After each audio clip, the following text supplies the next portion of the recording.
Eureka may be the most affirmative word in any language. It was Archimedes' cry of triumph when he leapt from the bathwater after discovering specific gravity. It was Edgar Allan Poe's title for his last great work, A Meditation on the Cosmos. And it's the name of millionaire Jack McCann's Caribbean mansion in Nicolas Roeg's film Eureka, an almighty fable of one man's rise and fall, and probably the most ambitious movie by a British director this decade. Eureka! I've found it. Luckily, there's no equivalent word for I've lost it. Otherwise, it would surely have been yelled by Roeg soon after completing this $11 million film about a retired gold prospector living and dying on his lost dreams. The costliest film yet by the director of Don't Look Now and The Man Who Fell to Earth, Eureka was barely out of the can back in 1982 when Hollywood tried to put it firmly back in. MGM took one look at this Roeg product and deemed it so uncommercial that American release plans were cancelled. In Britain, it was aborted as a video release, and there was a time even the National Film Theatre couldn't get a copy for a special screening. I know, because I tried. I picked Eureka for a Critics' Choice season and spent weeks telephoning round between MGM, producer Jeremy Thomas, and a harassed Nicolas Roeg to find a print. Whatever did MGM find so frightening? It's true, Eureka is not the sound of music. It's a towering cinematic invention based on true-life foundations. The model for Jack McCann, played by Gene Hackman, was millionaire ex-gold prospector Sir Harry Oakes, who was brutally murdered in Nassau in 1943. Who did it? No one knows to this day, nor why, though his French playboy son-in-law Alfred de Marigny was tried and acquitted. Roeg and screenwriter Paul Mayersberg have taken small hints from this cause célèbre and turned them into a giant fiction, a fiction that echoes, like the icy mountains of the film's prologue set in the Yukon, with whistling mysteries and questions. McCann may also die a cruel death, but did he die spiritually years before, when his great adventure in the goldfields was fulfilled and ended? Burnt out by that early ecstasy, he now lives on in the spirit of his daughter, Tracy, played by Teresa Russell. Her near telepathic closeness is suggested in Roegian scenes of rhyming cross-cut action and Freudian imagery, notably a gold chain that's like a father-daughter umbilical cord. The film is about a man's soul that's up for grabs. The murder, hints Roeg, is part suicide, McCann's willed self-destruction, and it's part cannibalism as he's closed in on by two groups of predators. One group is materialistic, Miami-based gangsters, and the other is spiritual, the parasitic son-in-law, Claude. Preeningly played by Rutger Hauer, Claude leeches McCann's soul through McCann's own daughter. Perhaps the film's most astounding turn comes in a long, bizarre trial scene in which Tracy and Claude peel away at each other's souls, as if the eerily lit courtroom were a theatre presided over by Judge Strindberg. But then expecting a straight story from Nicolas Roeg is like expecting a straight roller coaster.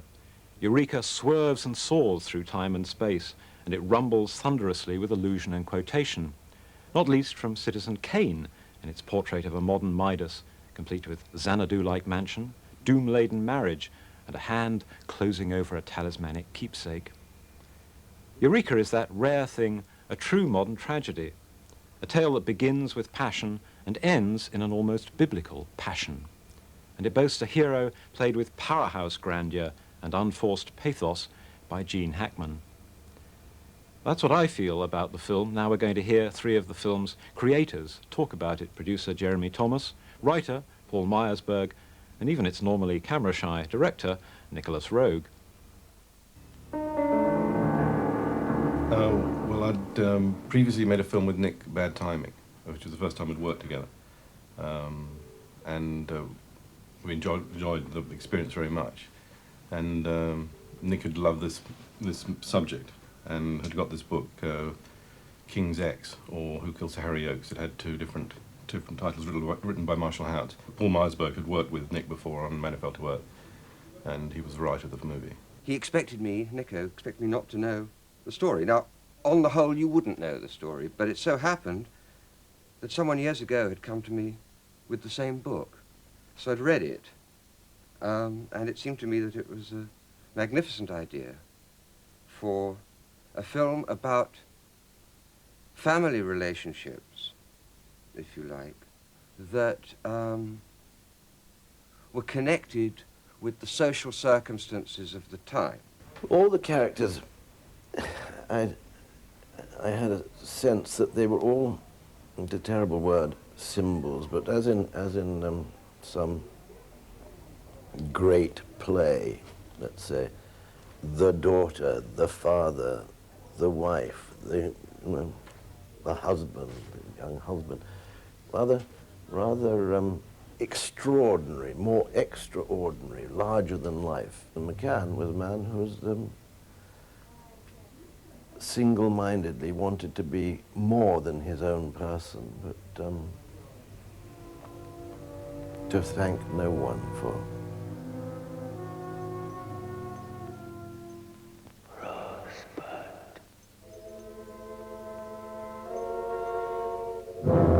We made an explicit reference to Wells's film with the big house, which he called Eureka, which was a corollary, if you like, to Xanadu in Cain. But there was no connection in our minds between Jack McCann, our semi-invented character, and Citizen Kane and William Randolph Hearst. The connection really was to Orson Welles, because our story was one which tells of a man who, having got what he wanted, then finds that there's no further to go, and his life slips and slides to a kind of chaotic despair. And that was not the story of Hearst, obviously, or of Kane. It was the story of Welles, who struck gold, if you like, with Citizen Kane, and then paid for the next 50 years of his life with despair. So the story that interested us, really, was how it would be, how did it come about, that when you get what you want, it's not that you don't want it, it's what it does to you, and that then your life is really over. So in a sense, Jack McCann died twice.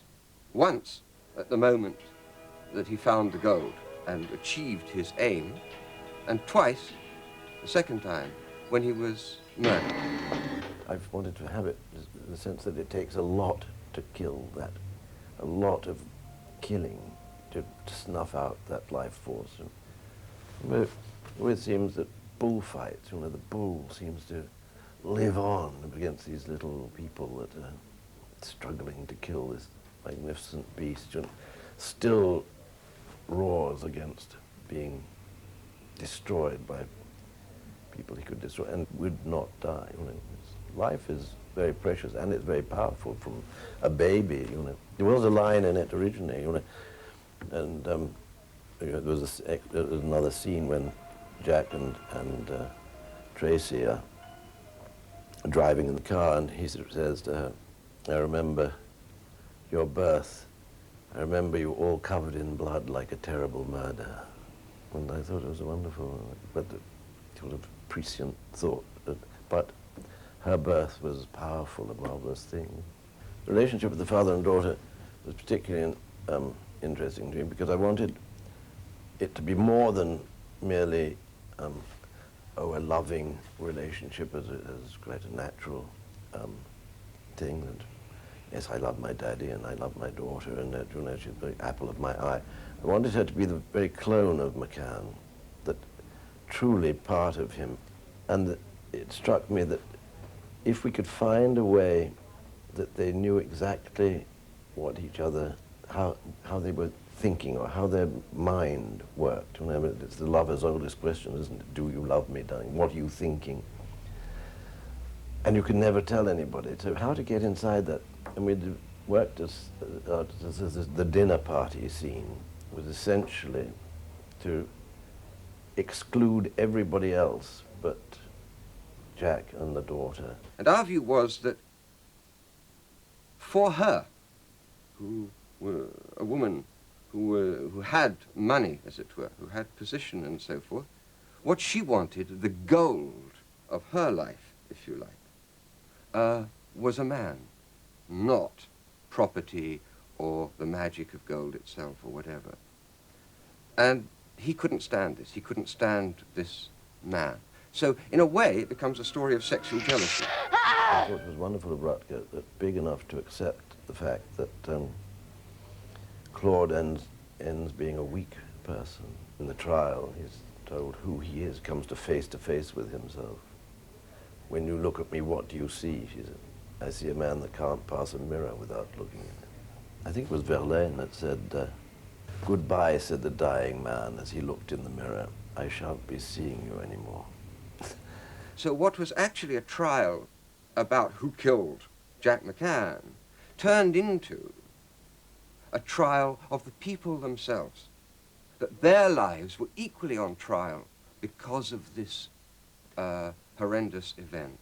And then it turns out that everybody connected with the trial has something to hide. So really, it was the story of the things that were hidden. Maybe I'm a jinx. Yes, maybe. What does it mean? Jinx. It's a regular cry from producer or filmmakers when a film is not popular, but we didn't really get a proper a shot anywhere. It started off with MGM, who started developing the film, and then MGM was bought by United Artists, and then it was merged with United Artists, and then EUREKA finally, whilst we were midway through production, became United Artists Picture.